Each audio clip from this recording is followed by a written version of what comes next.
Welcome to DT Madness, Chronicles from the Third Life, Episode 85, March 23rd, 2024.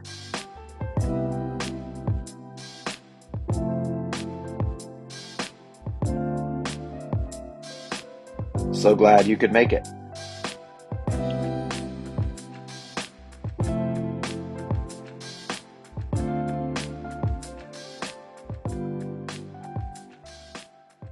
I am aware that you can hear all the shuffling at the beginning, me situating my AirPods and turning the volume up and all that kind of stuff here in the high-tech Nook studio. But welcome to DT Madness, first spring edition, um, here on a kind of rainy day, rainy Saturday. I don't want to, it's a trigger warning, I guess, for those of you who separate your laundry, if you do whatever separating your laundry means, delicates or whites and the different colors and all that, because I'm not really a separator. And so you're going to have to bear with this question if that's something that's your burden.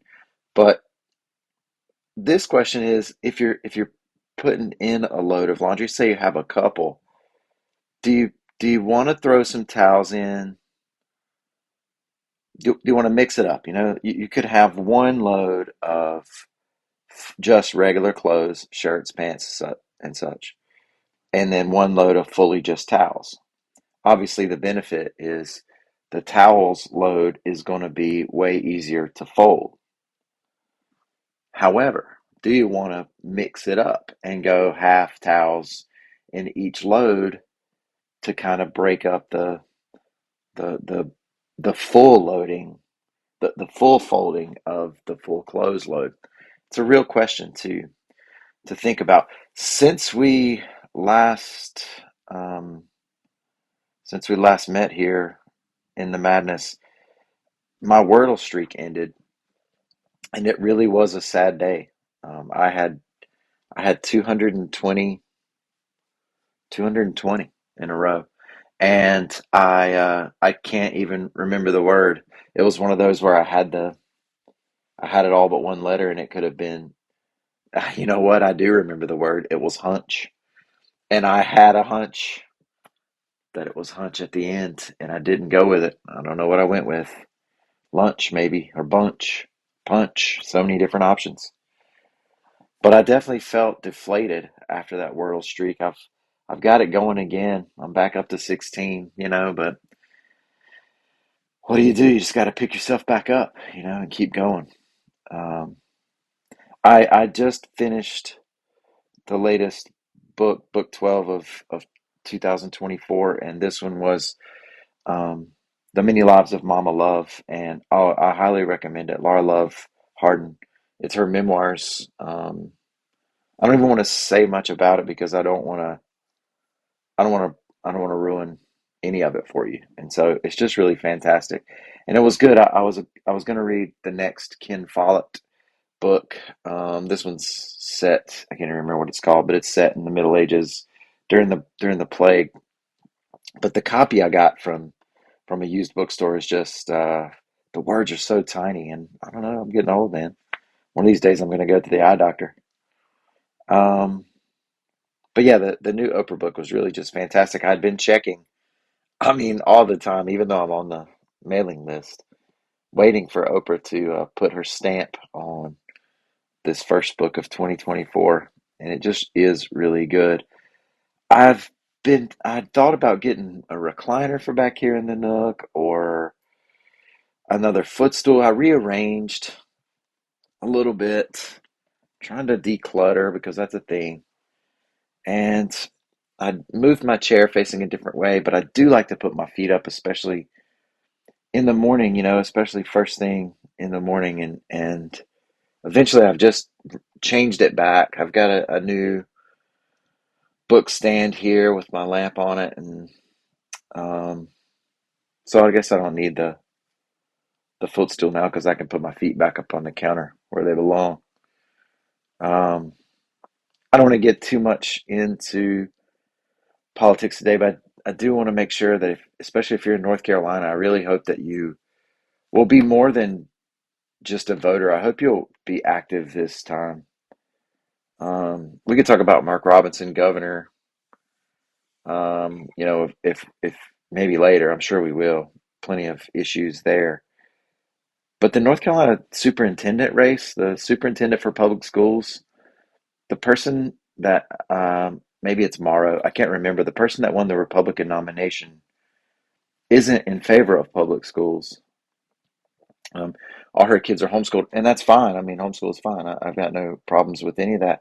I just, if you're going to be the superintendent of public schools and you call them like socialization chambers or indoctrination centers or whatever, and also you were at the January 6th march with your kids, and also you've called for the public execution of Democrat like Barack Obama and Joe Biden and Roy Cooper and others. Yeah, I hope we'll be really active this time to make sure that, if nothing else, we don't elect her to some better politics where most people's trust lies is in local government. And I did get to give the state of the town address um, at our yearly annual. There it is. Strategic planning session. I planned that thing out. I wrote it out in about 30 minutes right before we went because I forgot they were going to video it. But it is, you can find it on Facebook and on my Instagram. It's on the Boiling Springs Facebook page and all that kind of stuff. 7 minutes of glory. A lot of ums in there because I was not quite prepared. And I always do get nervous for those kinds of things. But we do have a lot going on, reshaping our courtyard and creating a kind of a public space, a public courtyard with um, some really cool stuff where we're going to have our music series, Music on Main, and Hannah's Coffee Shop is underway. It's under contract now. It's under lease, and so within the year, I hope we'll have the courtyard running. I'll be able to just walk to Hannah's from my house and grab my large Americano that they know I'm going to get, which makes me glad because they know I'm going to get it. But yeah, really, really exciting about that. We had to deal with the insurance company this week. As Sarah was driving to work a couple of days ago, a deer hopped out in front of her. I guess a guy told her that sometimes they sleep in the ditch on the side of the road. But Isaac and I find that we chuckle about that image, I guess. But either way, the deer darted out right in front and just smashed the front end of the Toyota Sienna, the 2016 Sienna that we've been rolling with, that we've taken on several trips, and so the Sarah was okay, no injuries or anything like that, just shaking a little bit, but it totaled the van. The repair costs were estimated at around $9,000, and that's whatever more than 85% of the value, and such as this, and so we're gonna do the total loss deal with the insurance, and they've been really good to work with. And I feel like it was fair from all the research that I do because I'm a big car guy. But yeah, so in the meantime, I will be driving um, my dad's old truck. It's a Dodge Ram, which you know brings some emotional weight with it. Driving the old man's truck, I'll definitely have to blast Willie Nelson the first voyage that I take in it. Sarah's been driving it this week while we get ready to switch over. But it'll be a whole new image for me too, a whole new vibe because I've been rolling in the 22 Camry with my super cool wheels and the big screen and the backup camera and all that kind of stuff, and so it will uh it will definitely change the vibe, but it'd be nice to have a truck. I got some stuff I need to haul away anyway. And it'd be good to remember the old man. Um, as I'm driving. But yeah, anyway, speaking of vibes, I have not seen widespread panic in concerts since 2019 in Wilmington when I took Sam to see his first show. But they announced a run in Asheville this summer, and It's a Thursday, Friday, Saturday, and we're just going to go for the Thursday only, trying to get the old crew back together. I mean, Widespread Panic was Second Life, man. I mean, the whole decade, the whole, the whole thing, and from I don't know, 2 decades, I guess, and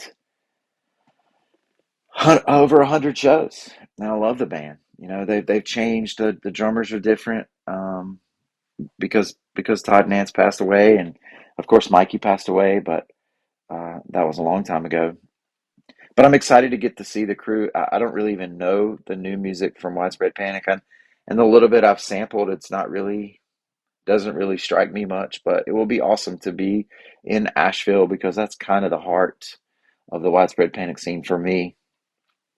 So that's going to be fun to do. And then the week after that, we are headed up to Deer Creek. Sarah and I are going up to Deer Creek in Noblesville, Indiana, where my Fish 2.0, or whatever era, this is my own personal era, second run began in what was that, 2022, I guess.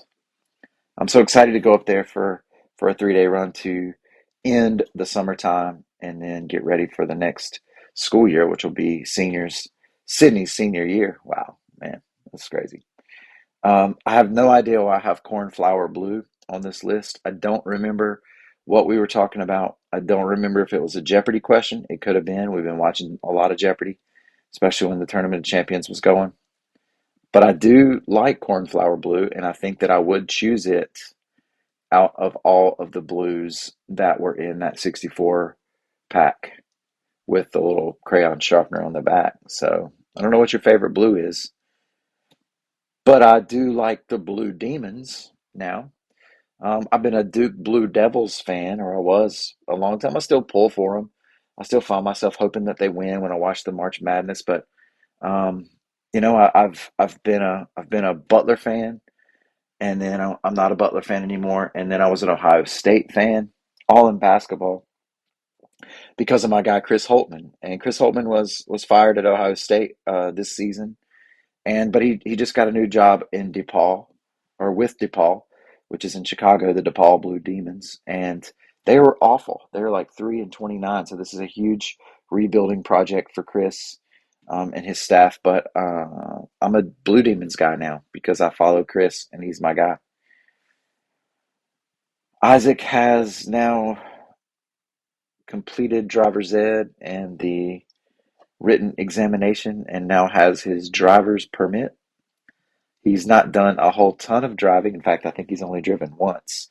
We've been in the midst of tennis season, and he's not quite got his confidence for driving. We're going to go tomorrow some. He does like to hug the white line, especially when an approaching car comes, which I understand that. His driver's ed teacher told him that you got to keep it between the mayonnaise and the mustard, and he definitely prefers the mayonnaise in terms of the white line over the yellow line. But pretty crazy that he is driving now, and I'm excited to ride along with him as he gains a little bit more confidence. And we did some college visits. We did a couple of college visits with Sydney.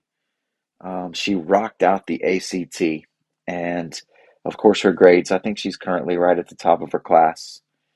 And so we went to Furman and we went to Wofford. Furman was in a massive thunderstorm, so we didn't get to ride around on the golf carts that they usually take you on. And we did walk around and we were getting soaked. They did have purple ponchos for us, and that was cool. And it was just really first class stuff. I really, really liked Furman. Other than the price tag, obviously we'll have to get some type of financial assistance, hopefully a full ride, which is not out of the realm of possibility for the baby girl. But I really did like it. I think Sydney really did like it. It's small. Classes are capped at 25. The professor to student ratio is like 10-1, somewhere around in there. They have great summer internship programs, just really good stuff. Amazing labs for chemistry, which is what Sydney's interested in doing. We went to Wofford as well the same day.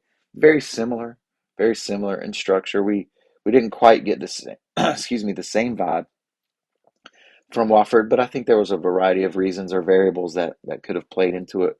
Like that we were tired, the different tour guides that were there and all that kind of stuff. We did see a bunch of frat people excuse me, and sorority people, and they were like, "Oh my God," taking their photos for this formal that was coming up, and that's not really the vibe we were looking for. So we're going to go back and visit, I think, again, at least informally, just to get a second feel for it. We got some other ones coming up. Um, Elon coming up next week, and then we'll do, or a couple weeks, and then we'll do Davidson, and then we're going to do UNC Wilmington.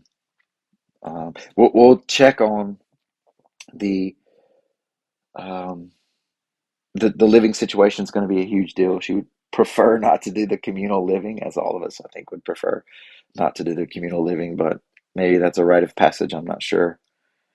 But UNCW, I think, is still high up in the ranking, other than that it's pretty far away, but it does have the ocean. So we'll see how this process unfolds. I do know that sitting in the like the introductory part at Furman with sitting beside Sydney, drinking my locally brewed coffee that they had for us with my Furman coffee cup that they had for us. The student that was that was a part of admissions. I don't know what she said. She just said something like, this is your choice. You don't have to listen to anybody else. You can college, you do your thing, and you choose what you want. And I don't know if that's what they said or if it was just the moment, but man, I was just sitting there with my daughter who is on the verge of choosing colleges in the next year, and I was just about to sob out loud. Like, I mean, my eyes welled up with tears.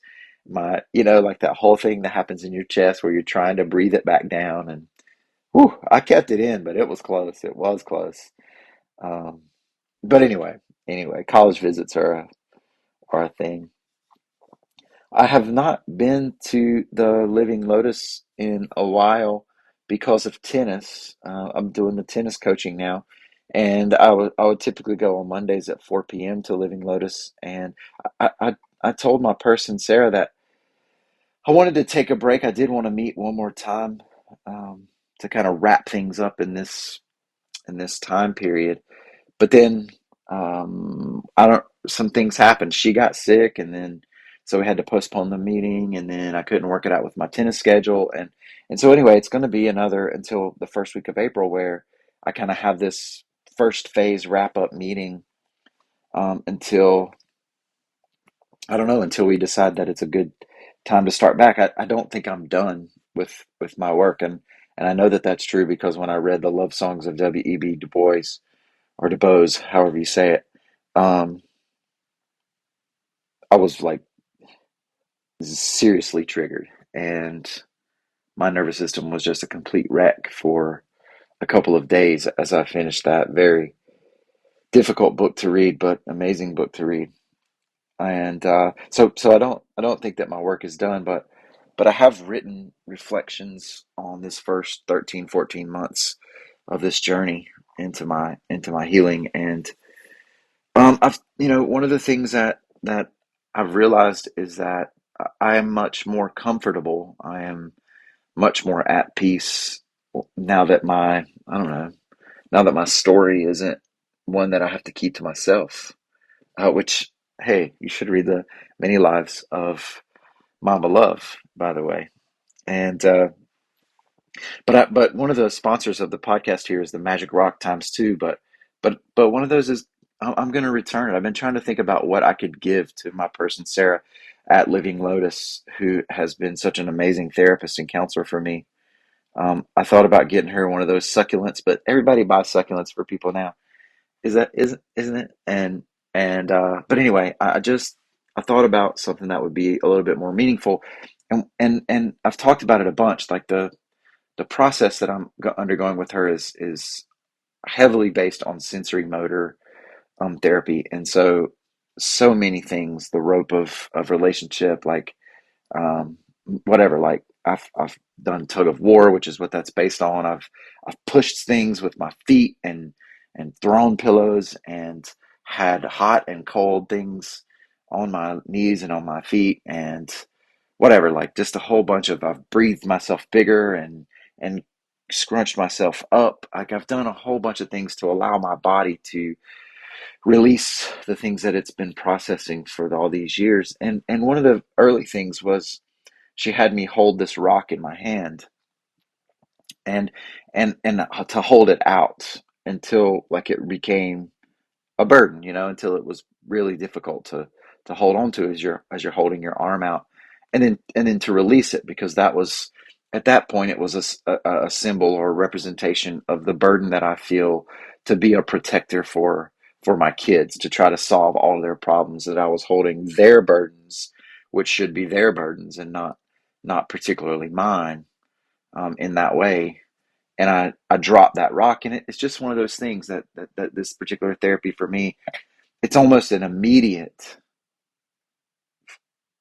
recognition, but also an immediate release, like the physical aspect of it all. And so I've kept that rock in my car, and I'm going to return that rock to her, because, um, not necessarily as a gift for her, unless she decides to keep it, but so that she can use that rock for someone else that might be coming in. I don't remember what the reference is for the verse that is in the Bible, but when God gives us comfort, and God comforts us in that way, so that we can give others that same comfort. And so I think about it in that way. And so the magic rock times two, uh, the times two will be returned, here in just a couple of days, and I'm glad about that.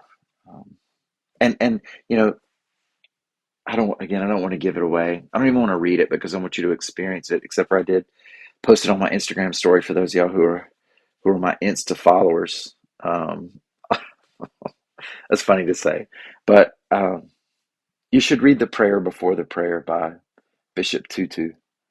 Um, and I don't even want to say anything else about it. I just think you should read it and let it soak over you, and think about it. But okay, maybe just one quote. Is there a place where we can meet? You and me, the place in the middle, the no man's land where we straddle the lines, where you are right and I am right too, and both of us are wrong and wronged. Can we meet there and look for the place where the path begins, the path that ends when we forgive supplies? But the whole thing, man, it's just really something. So anyway, maybe I could have done, a tea time tomorrow there. Certainly so. But that invitation tomorrow is becoming such a common occurrence that it's no longer delineated, maybe. So I don't need the delineating music, although it is nice, isn't it? Um, I've been looking up how to say student of the month in Spanish. I have a student in my class that really doesn't speak much English at all and doesn't understand. She's got some cool, technology where she can take a picture of any worksheet or anything like that I hand out to her, and I think it definitely automatically translates the written words for her.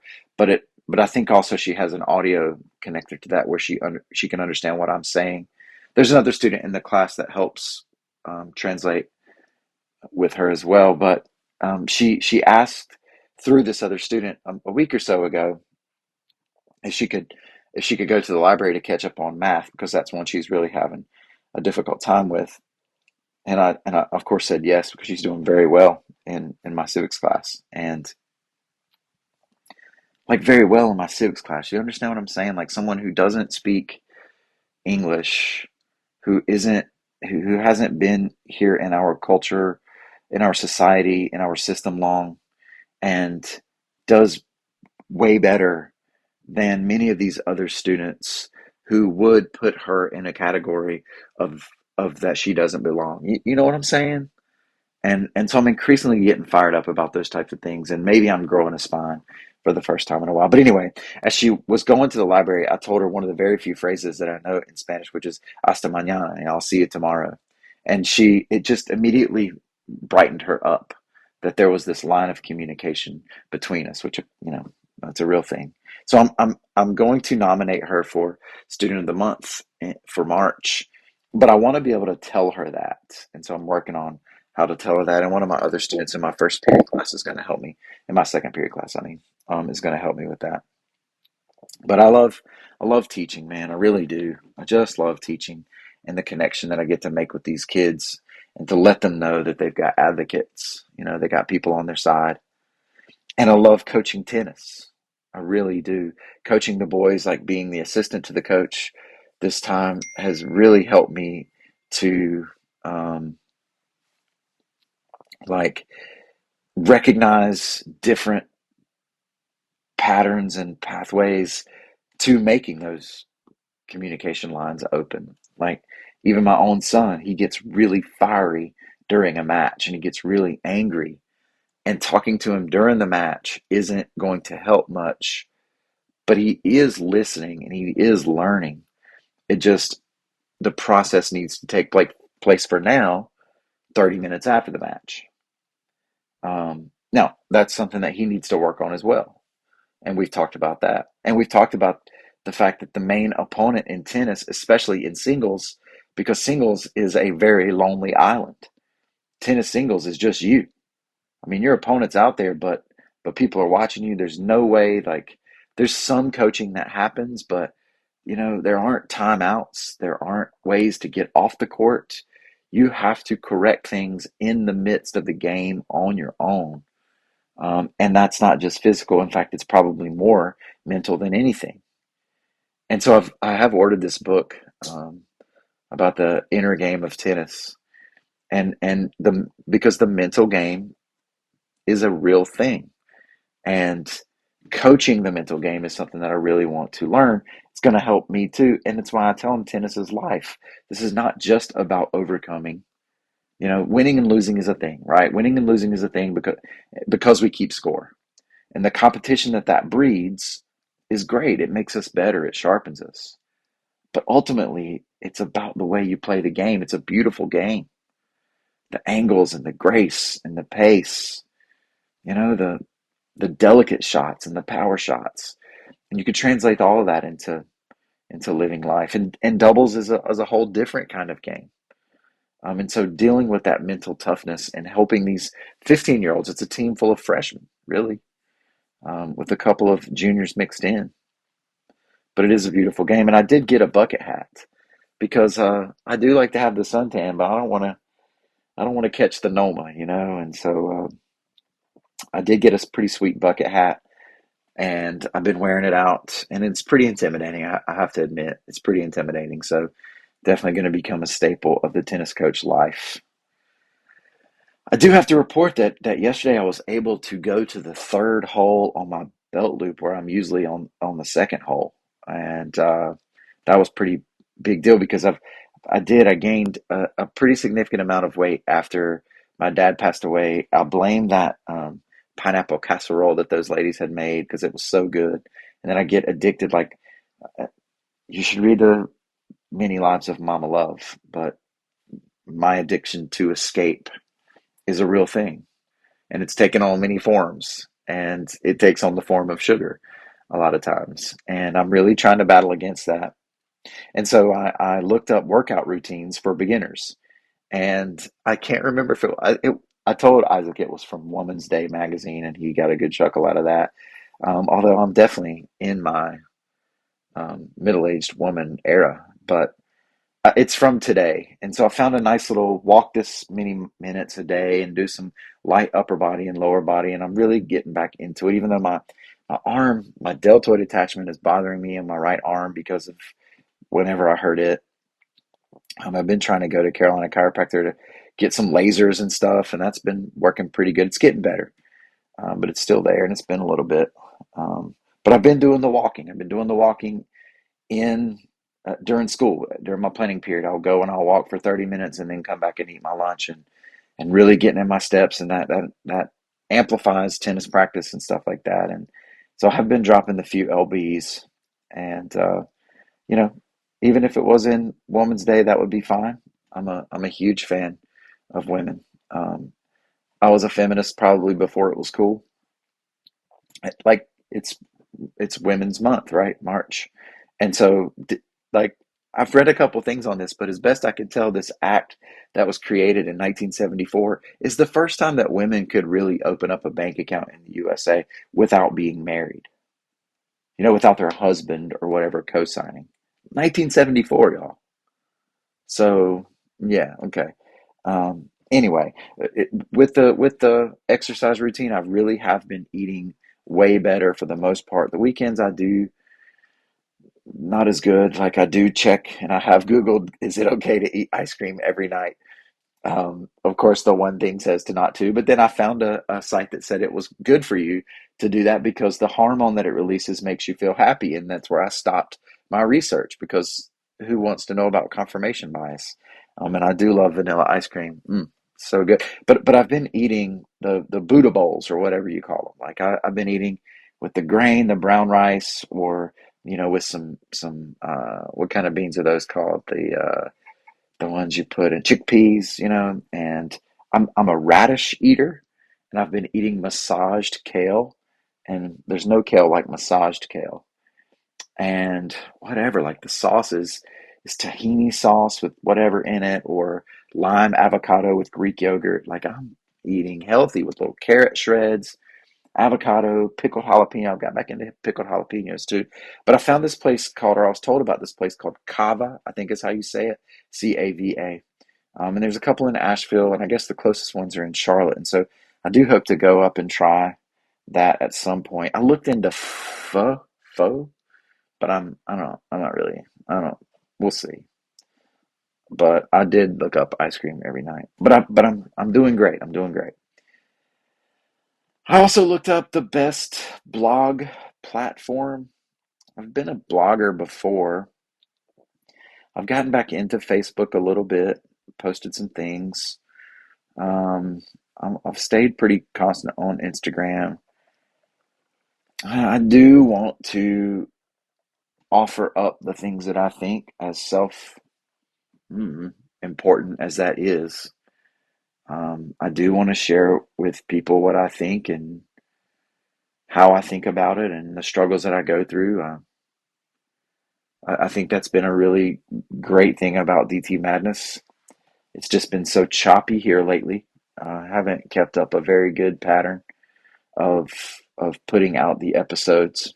And the bill is coming due. Last year it was $108 for the year, which again I know is less than $10 a month, not that big of an issue, and the money isn't the problem, although perhaps I could find some anonymous donors out there who would be willing to kick in because of their need for the DT Madness. I kid. Um, but maybe you're out there, and I appreciate you. But yeah, I don't know. We'll see. I'll have to make the decision. Perhaps this could be the next to last episode. I'll at least do one more before April 2nd when the bill comes due. And I don't know. I have been wanting to get into writing. I need to get into writing. I got to figure out the time to carve that out. I'm going to get into learning some Spanish. And so the hours that I don't have right now, I've got to figure out where they are so that I can add these things in. Um, because I want to use whatever power I have, which isn't much, but whatever power I have, I want to use it to shine a light on others. By the way, you should read the Many Lives of Mama Love. It's really good. I think it was, I forget which philosopher quote it was, but it was a really good one, and it relates back to my desire to get a tattoo of Esse quam videre. But I just leave you with this quote: "In order to be, try to never seem." Well, this has been a Church of Six production brought to you by the Bucket of Life, by the Rope of Relationship, by the Foundation Tower of Stone, the Wall of Belief, which I've got a bunch of 15-year-olds coming over here today, a bunch of them on the tennis team, and I might have to introduce them to the Wall of Belief to begin that mental game. By the Token of Hope, and by the Magic Rock, times one received and one given. Nothing divine is desperate. And may all your circumstances serve to awaken compassion. And as you go, teach peace. Don't forget to believe, y'all, and be live. Grace and peace, my friends.